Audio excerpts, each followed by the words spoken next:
Halo Smart Drivers, selamat datang di Bakalap. Kali ini kita akan membahas 10 hal yang harus kita hindari. Karena 10 hal ini meningkatkan risiko kita mengalami kecelakaan akibat kelelahan. Bersama saya, Agung Yuniharto, Your Safety Buddy.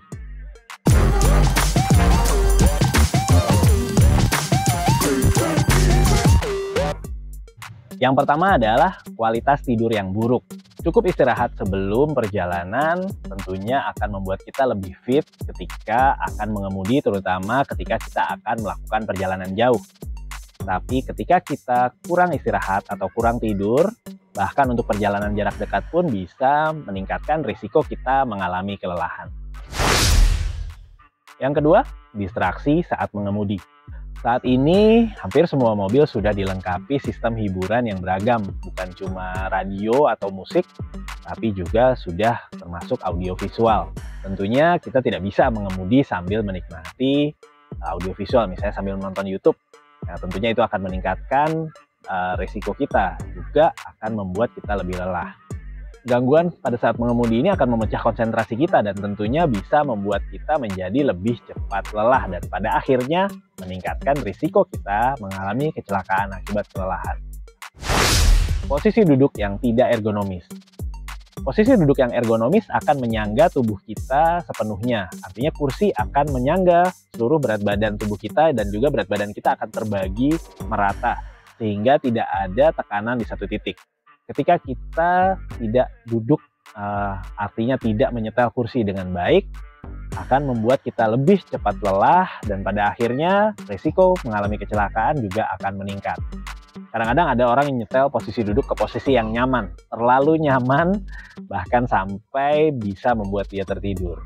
Jadi ingat, sebelum berkendara, sebelum mobilnya bergerak, atur dulu posisi duduk kita sehingga kita bisa mengemudi lebih aman. Lalu yang juga meningkatkan risiko kecelakaan akibat kelelahan adalah ketika kita melakukan perjalanan panjang, kita tidak melakukan istirahat. Idealnya adalah ketika kita melakukan perjalanan jauh, istirahatlah setiap 2 jam.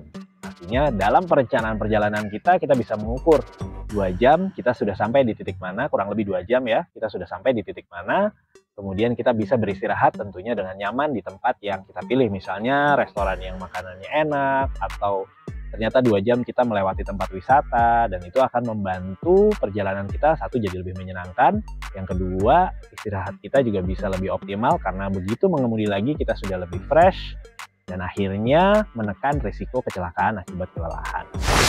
Kemudian yang juga meningkatkan risiko kecelakaan akibat kelelahan adalah konsumsi makanan dan minuman yang tidak sehat.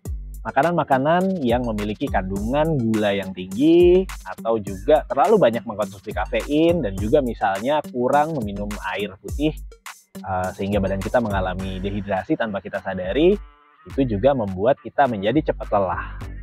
Kalaupun kita makan juga jangan terlalu kenyang karena sangat tidak disarankan tertidur ketika mengemudi. Berikutnya adalah cuaca ekstrim. Cuaca ekstrim seperti hujan lebat, badai, kabut, angin, dan sebagainya. Panas yang terlalu terik juga akan membuat kita berkonsentrasi lebih tinggi dan akhirnya ketika kita berkonsentrasi lebih tinggi ditambah juga kita jadi lebih tegang, ya itu manusiawi, tapi pastinya kita akan jadi lebih tegang sehingga kita jadinya lebih cepat lelah. Ini kurang lebih sama efeknya dengan kalau kita mengemudi dengan kecepatan di atas rata-rata lebih tinggi dari kecepatan lalu lintas sekitar kita. Kita akan jadi lebih tegang dan akhirnya kita jadi lebih cepat lelah. Dan begitu kita lelah, risiko kecelakaan juga akan meningkat. Lalu hal lain yang bisa membuat kita lebih cepat lelah adalah ketika kendaraan kita tidak berfungsi atau tidak bekerja dengan optimal.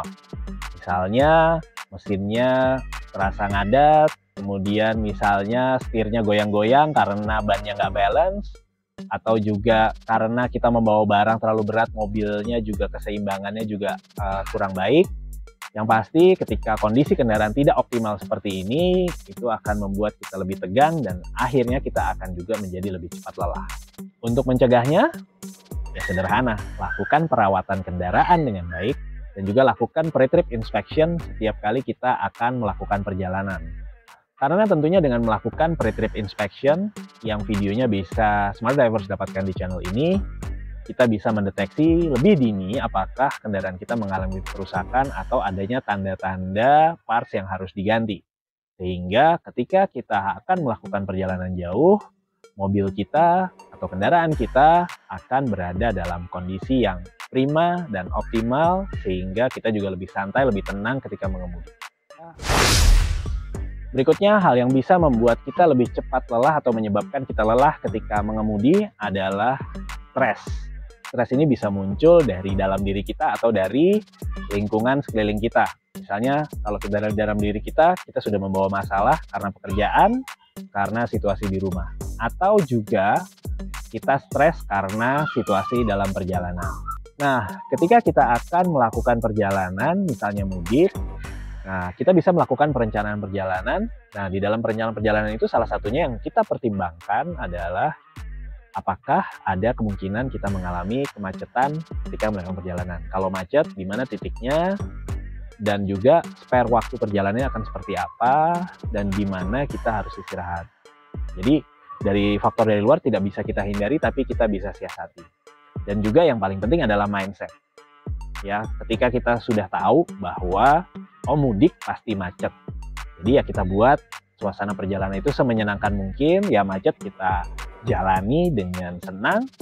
Ya sudah, memang seperti itu, akhirnya itu juga bisa menurunkan resiko kita memaksakan diri dan akhirnya resiko kecelakaan akan meningkat ketika kita memaksakan diri tadi. Yang ke-9 adalah perilaku pengguna jalan lain. Ini di luar kontrol kita. Tapi yang bisa kita lakukan adalah bagaimana reaksi kita. Kita tidak bisa mengontrol bagaimana perilaku pengemudi lain yang ada di sekitar kendaraan kita. Tapi yang bisa kita lakukan adalah mengontrol reaksi kita dari perilaku tadi. Katakan misalnya kita bicara ada lane hogger, ya, mobil yang jalan pelan tapi ada di sisi kanan, biasanya di jalan tol. Pilihannya ada di Smart Drivers. Mau nempel, ngedim-ngedim, kemudian juga emosi misalnya, atau ya sudah mungkin orang ini ada masalah atau memang tidak tahu atau memang ya dia aja yang aneh gitu kan. Tapi pilihan kita adalah kita mau bereaksi yang merugikan kita atau ya udah ambil jarak aman, lewati, kemudian lupakan. Kita nggak bisa mengontrol apa yang dilakukan atau apa yang dipikirkan orang lain. Yang bisa kita lakukan adalah mengontrol reaksi yang kita berikan atas tindakan tadi. Nomor 10 adalah kurang udara segar. Kadang-kadang kita mengemudi, kita lupa bahwa ketika AC dinyalakan, udara yang berputar di dalam kendaraan adalah ya udara itu aja. Kecuali kita membuka ventilasi atau membuka jendela, baru udara itu akan berganti. Karena itu penting selama perjalanan, ya pada saat misalnya kita 2 jam jalan misalnya, ya dalam 1 jam atau setengah jam kita membuka jendela kita atau juga membuka ventilasi. Ya, di dalam kendaraan kita ada sesekali kita buka ventilasi, tentunya kita pilih waktunya. Jangan ketika kita berada di belakang truk yang mengeluarkan asap hitam kita buka jendela, yang itu bukannya udara segar yang kita dapat. Tapi ketika jalan agak kosong, kita bisa buka jendela. Nah, kita tukar udara yang ada di dalam kendaraan dengan udara yang lebih fresh, baru kita tutup lagi. Oke Smart Drivers, itu tadi 10 hal yang bisa meningkatkan risiko terjadinya kecelakaan akibat kelelahan. 10 hal ini, kalau kita bisa mensiasatinya, tentunya kita bisa menurunkan risiko terjadinya kecelakaan akibat kelelahan. Pilihan ada di tangan Anda. Mari kita sama-sama buat jalan raya menjadi tempat yang lebih aman buat kita semua. Stay smart on the road.